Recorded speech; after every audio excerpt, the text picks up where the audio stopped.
नमस्कार students, CA inter RTP मई 2025 से related आज हम डिस्कस करेंगे एमसीक्यू।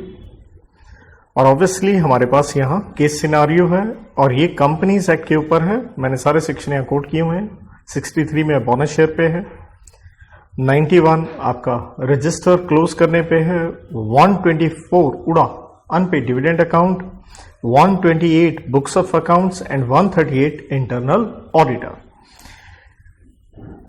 तो ये सारा यहां पे लिख के भी दे रखा है। आइए बात करते हैं। शिल्पी एंड शिल्पा दोनों खास मित्र हैं, कॉलेज डेज से हैं।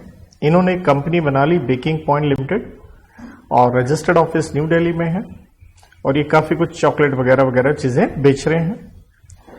Their products and clients demonstrated testimony to over 10 years of service in this field. इनकी 50 से ज्यादा branches Delhi and NCR region में है और जो प्रोडक्ट्स हैं वो embodiment of elegance, a century where flavors intertwined and cherished moments came alive. शिल्पी जो है वो कंपनी की सीएमडी है और शिल्पा डब्ल्यूटीडी है। इन एडिशन इनकी एक सिंसियर मैनेजमेंट टीम है जहां पे प्रभात जी डायरेक्टर हैं, साहिल भी एक डायरेक्टर हैं, विकल्प भी एक डायरेक्टर हैं, अलग अलग चीज के डायरेक्टर हैं, सुकन्या जैसे फाइनेंस है। और ये अपने सारे रजिस्टर्स कहां मेंटेन करें? रजिस्टर्ड ऑफिस में। नेक्स्ट पैरा कहता है understanding the need and power of IT and giving due weightage to the demand of changing laws trends of society. Company ने डिसाइड किया कि अब हम इंटरनेट सर्विस प्रोवाइडर की सर्विसेज लेंगे जिसका नाम है ईथरवेज टेलीकम्युनिकेशन प्राइवेट लिमिटेड, जो कि चंडीगढ़ बेस्ड एक कंपनी है। क्योंकि ये हाई स्पीड इंटरनेट प्रोवाइड करता है बिजनेस के लिए, क्लाउड डाटा बैकिंग और टेलीकॉन्फ्रेंसिंग। और इन्होंने सोचा ये एक बहुत बड़ा मैसिव एंड प्रोग्रेसिव स्टेप है बिजनेस को बढ़ाने के लिए। और even the employees would be able to connect from anywhere to collaborate with the teams. The company ने रजिस्टर करवा लिया अपना यूनिक वेब एड्रेस इस नाम से। विद दिस डेवलपमेंट कंपनी अपनी बुक्स वगैरह मेंटेन कर रही है और अदर एलिमेंट मेंटेन कर रही है इलेक्ट्रॉनिक मोड में, जो कि आप सारे जानते हैं कि सेक्शन 128 यही कहता है कि आप बुक्स पेपर फॉर्म में बनाएं या आप इलेक्ट्रॉनिक मोड में बुक्स ऑफ अकाउंट्स मेंटेन कर सकते हैं। In order to enforce loyalty among share holders, directors ने सोचा है कि हम इश्यू करेंगे bonus share in the ratio 1:2 और इसके लिए एक रेजोल्यूशन पास कर दिया गया है बोर्ड मीटिंग में। और इन्होंने कहा है कि जो बोनस इश्यू है would use internal resources more efficiently and this strategy would serve as an alternative to dividend pay out at no extra cost. Bonus share EGM में अप्रूव कर दिया गया है और बोनस शेयर देने की record date, cut off date बताई गई है ताकि एलिजिबिलिटी डिटरमिन हो सके शेयर होल्डर्स जिनको बोनस इश्यू मिलेगा। कहते हैं इसके लिए हमने रजिस्टर ऑफ मेंबर क्लोज कर दिया गया है 12 दिन के लिए। तो यहां पे हमारा सेक्शन नंबर देखिए 91 आ गया, जो आप जानते हैं पूरा साल में 45 दिन एट अ टाइम 30 दिन हम बंद कर सकते हैं और उसके लिए कम से कम 7 दिन का आपको प्रायर नोटिस देना होता है। तो यहां लिखा गया है प्रायर नोटिस दे दिया हमने 15 दिन का और एडवर्टीजमेंट भी आप करते हैं वो भी पब्लिश किया गया है। तो कहता है बोनस इश्यू जब कर रहे हैं तो कंपनी की पोजीशन कुछ इस लिहाज से है। ऑथराइज कैपिटल तो देखिए हम इग्नोर करेंगे, हम क्या लेके चलेंगे? पेड अप कैपिटल जो कि आपको यहां करोड़ में दिख रही है 5 करोड़ की। तो हमने देखा था एक शेयर मिलेगा 2 के बदले में। दैट मीन्स हमें 2.5 करोड़ रुपया चाहिए और सेक्शन 63 के मुताबिक बोनस शेयर उसी में आता है। तो जो सोर्सेज होते हैं वो होते हैं free reserve, security premium and CRR. Revaluation reserve देखो नहीं होता। अगर मैं इन तीनों का टोटल करूं तो ये 2.65 करोड़ बन रहा है। तो नेचुरल है हमारे पास सोर्सेज एम्पल है। कहता अकाउंट्स रिलेटिंग टू 23-24 ऑडिट किया है राघवन एंड एसोसिएट्स ने एंड रिक्विजिट डॉक्यूमेंट सबमिट किए हैं आरओसी को। were duly filed under the supervision of whole time secretary। लंबी चौड़ी देखिए ये केस स्टडी है क्योंकि इसके ऊपर हमें 7% दिए गए हैं। तो कहता है according to above case scenario आपने आरओएम क्लोज किया है 12 दिन के लिए ताकि बोनस शेयर दिया जा सके। आपसे पूछा गया है करेक्ट ऑप्शन बताइए below as to maximum time limit जिसके लिए हम रजिस्टर क्लोज कर सकते हैं at any one point time. जो मैंने आपको पहले बता दिया था कि भैया साल में टोटल 45 होता है, लेकिन एट वन टाइम 30 दिन होता है। तो अगर आप ऑप्शन देखेंगे 30 दिन वाली, देखिए पहली में 45 दिन लिखा है, वो गलत हो गया क्योंकि वो तो टोटल होता है। सेकंड में आप देखेंगे 20 दिन लिखा है। डी ऑप्शन में देखेंगे तो वहां 60 दिन दे रखा है। तो सही ऑप्शन क्या है? 30 डेज वाली। आप पूरा पढ़ सकते हैं लाइन को कि आप क्लोज कर सकते हैं 12 दिन के लिए बोनस इश्यू देने के लिए, yet it is permitted to close maximum period क्या रहेगा? 30 days at any one time. Next question कहता बोनस शेयर आप 1:2 में दे रहे हो, आपसे रिसोर्सेज के बारे में पूछा गया जिसे हम कैपिटलाइज नहीं कर सकते। तो ऊपर हमने पढ़ लिया था रिवैल्यूएशन रिजर्व का इस्तेमाल आप नहीं कर सकते हैं। तो बहुत ही सिंपल सा प्रश्न था। जैसे पहले में दे रखा फ्री रिजर्व, वो गलत हो गया क्योंकि यूज कर सकते हैं। दूसरे में सिक्योरिटी प्रीमियम, वो भी गलत हो गया। तीसरे में सीआरआर, क्योंकि तीनों कर सकते हैं, क्या नहीं कर सकते? Revaluation reserve. So option number C. It is evident from the above case scenario कि आप अपना रजिस्टर क्लोज कर रहे हैं, आरओएम रजिस्टर मेंबर क्लोज कर रहे हैं और पहली टाइम 2025 में कर रहे हैं, 12 दिन के लिए कर रहे हैं। कहता बताओ maximum for how many times, मतलब साल में कितनी बार आप उसे बंद कर सकते हो, एंड हाउ मच पीरियड आप उसे बंद कर सकते हैं 1 साल के भीतर, राइट? तो भैया साल में जितनी मर्जी बार करो, लेकिन टोटल टाइम पीरियड क्या नहीं हो सकता? 45 दिन से ऊपर नहीं हो सकता। इसलिए आप परमिटेड हो क्लोज करने के लिए, एक बार करो, मोर देन वन टाइम करो, and also for any period और पीरियड्स, बट उसका एग्रीगेट किससे ज्यादा नहीं हो सकता? 45 दिन से ऊपर। और बाकी अगर आप ऑप्शन देखते हो तो जैसे यहाँ 60 दिन दे रखा, गलत हो गया। यहाँ 90 दे रखा, गलत हो गया। यहाँ 100 दिन दे रखा, गलत हो गया। So will go with option number A. Next कहता है आप बोनस शेयर देना चाहते हैं 1:2 में, बताइए कौन सी स्टेटमेंट ट्रू है। तो देखिए अगर हम सेक्शन 63 को पढ़ते हैं, हम क्लियरली पढ़ते हैं बोनस इशू, क्योंकि अंदर की बात है, आप ऑथराइजेशन एज पर आर्टिकल्स होनी चाहिए, ये परफेक्ट पॉइंट है। और अगला देखिए क्या लिखा है, क्योंकि आपसे ट्रू पूछा गया, कहता विदाउट अप्रूवल ऑफ, क्योंकि ऑब्वियसली बोर्ड की पावर है, बाद में आप जनरल मीटिंग में ओआर पास करवाते हो, तो ये नहीं हो सकता। देन कहता है bonus share must be issued in exchange for additional capital, ऐसा कुछ भी नहीं होता। और कहता है bonus share issued at lower price than market price, ये भी गलत है। वजह सिंपल है, bonus share free of cost होता है, मुफ्त में होता है। कंडीशन 63 में एओए है। सो option number A. Next question, आप फाइनल डिविडेंड की बात हो रही है, ध्यान दीजिएगा। ईजीएम में ऑब्वियसली आप डिक्लेयर करते हैं, अप्रूव किया जाता है मेंबर्स के द्वारा। कहता बताइए what should the company do if a share holder does not claim the dividend with in 30 days of declaration. ये आप सेक्शन 127 जानते हैं, जो कहता है 30 दिन के अंदर अंदर आपने पे करना है। लेकिन नहीं पे किया तो हम सेक्शन नंबर 124 के अंदर यही पढ़ते हैं कि 30 दिन बीतने के अगले 7 दिन के अंदर आपको उसे ट्रांसफर करना होता है। कौन से अकाउंट में? उड़ा अकाउंट में, अनपेड डिविडेंड अकाउंट। जबकि ऑप्शन नंबर ए इसलिए गलत हो जाती है, कहता है आप आईईपीएफ में ट्रांसफर करेंगे, ये गलत है। आईईपीएफ में तो सेक्शन 125 में 7 साल के बाद होता है। कहता है the dividend remains with the company until the share holder claims it. नहीं, आपको उड़ा अकाउंट, अलग से account, separate bank account schedule bank में खुलवाना पड़ेगा, गलत। कहता है कंपनी मस्ट कैंसल, नहीं कैंसिल नहीं कर सकते, यही कंप्लायंस आपको करना पड़ता है। नेक्स्ट कहता फॉर हाउ लॉन्ग मस्ट जो कंपनी है वो रिटेन करेगी books of accounts and other records in electronic mode. Simple सी बात होगी, टाइम पीरियड आपसे पूछा गया। सेक्शन 128 में हम क्लियरली पढ़ते हैं समय कितना होता है। बहुत ही आसान क्वेश्चन हो गया, 8 साल। कंपनी को 8 साल नहीं हुए तो कम हो सकते हैं।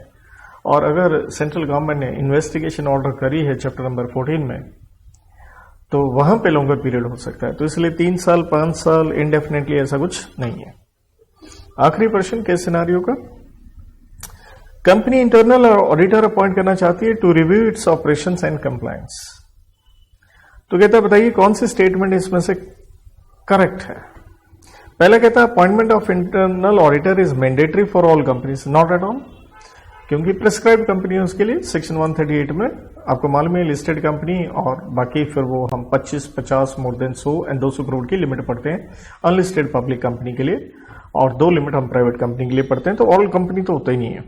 देन लिखा है इंटरनल ऑडिटर मस्ट बी गलत है क्योंकि सी होना जरूरी नहीं होता।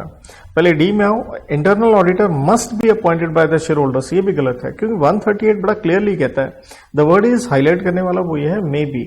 वो सीए भी हो सकता है, कॉस्ट अकाउंटेंट भी हो सकता है और कोई अदर प्रोफेशनल भी हो सकता है और उसको अपॉइंट करने की पावर मत भूलिए, it is decided by the board. तो यहां ये केस सिनेरियो समाप्त होता है।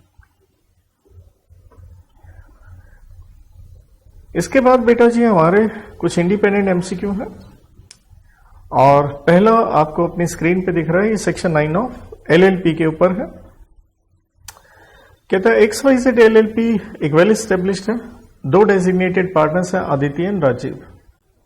15 जनवरी 25 को राजीव ने क्या कर दिया, क्योंकि ये डीपी है, रिजाइन मार गया, अकेली आदित्य रह गई हैं। Remaining partners were aware of their responsibility to appoint a new DP, क्योंकि आपको लाना पड़ता है। However due to internal disagreements they fail to appoint. और करते करते देखिए 15 जनवरी थी, आज 20 फेब हो गई, मतलब महीना क्रॉस हो गया, 30 दिन क्रॉस हो चुके हैं। द आरओसी ने एक नोटिस जारी किया एलएलपी को seeking clarification with regard to the status of DP. अब आपसे पूछा गया करेक्ट ऑप्शन, अगर LLP fails to appoint the DP within the prescribe time period. तो भैया हम सेक्शन 9 में क्लियरली पढ़ते हैं, जो भी वैकेंसी क्रिएट होती है आपको 30 दिन में भरनी पड़ती है, वरना सेक्शन 10 में आके आपको पेनल्टी लगती है। अब आप ऑप्शन देखते हैं तो ए ऑप्शन क्या दिखती है, कहता है LLP will be automatically dissolved, ऐसा कुछ नहीं है भाई, पेनल्टी लगती है 10 में। Aditya will be removed as DP, ऐसा कुछ नहीं भैया, आपको नया लेके आना है। डी में चलो यहां आ गया, वो पेनल्टी के ऊपर आ गया, and the ROC will appoint, कि आरओसी अपॉइंट करेगा सारे के सारे न्यू डीपी, ऐसा भी नहीं है क्योंकि सेक्शन 9 में हम ये कहते हैं अगर डीपी नहीं अपॉइंट हुआ 30 दिन के अंदर, each partner will be deemed, हम हर पार्टनर को क्या मान लेंगे, हम क्योंकि आरओसी नहीं अपॉइंट करता है, डीपी मान लेंगे और no doubt and they will be held responsible for the compliance requirements. अगला प्रश्न देखिए हमारा फैमा के ऊपर है, अगले 2 के 2 क्वेश्चन, क्योंकि इंडिपेंडेंट 3 ही क्वेश्चन है यहाँ पे। फैमा का है कैट के ऊपर है, कैपिटल अकाउंट ट्रांजैक्शन, जो आप जानते हैं, डेफिनेशन आप पढ़ के आते हैं। 2 का ई और नेचुरल है 2 का ई, और उसे हम रेड विथ पढ़ते हैं सेक्शन नंबर 6 के साथ, राइट। कहते प्रणव जी जो है इंडियन सिटीजन है, सॉफ्टवेयर इंजीनियर है, एक मल्टीनेशनल फर्म जो कि सिंगापुर की है, 8 साल से काम कर रहे हैं। तो एक चीज तय हो गई, 8 साल से आप वहां पे काम कर रहे हो तो आप बन गए पराई, पर्सन रेजिडेंट आउटसाइड इंडिया, 2 का डब्ल्यू में, क्योंकि आप परी नहीं हो, 2 का वी में। ड्यूरिंग हिज टेन्योर ही एक्यूमुलेटेड सब्सटेंशियल सेविंग्स, वहां पे बहुत पैसा कमाया और बैंक अकाउंट में डाला है, वहां पे प्रॉपर्टीज भी ले ली है, और प्लान उसका ये है कि बाद में मैं भारत ही आऊंगा। तो उसने डिसाइड किया है एक प्रॉपर्टी बेच देगा and transfer the proceeds to his newly bank account in India, वहां पे पैसा ट्रांसफर कर देगा।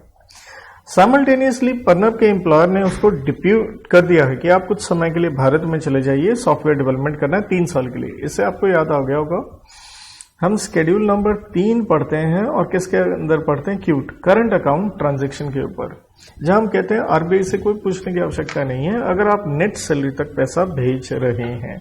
और वहां हम यही पढ़ते हैं, आप एक परमानेंट रेजिडेंट नहीं है, ज्यादा से ज्यादा आपका जो स्टे है वो 3 बरस के लिए है, राइट। तो एक अच्छा क्वेश्चन है ये, फर्क है कोई बाहर वाला इंडिया नहीं है, मतलब ये जो बंदा है ये प्योरली बाहर वाला नहीं है, क्योंकि हम इस पॉइंट में भी यही पढ़ा करते हैं, वो व्यक्ति किसी और देश का भी सिटीजन हो सकता है और भारत का भी हो सकता है, तो सिटीजन से कोई लेना देना नहीं है, आप बाहर से इंडिया आ रहे हो।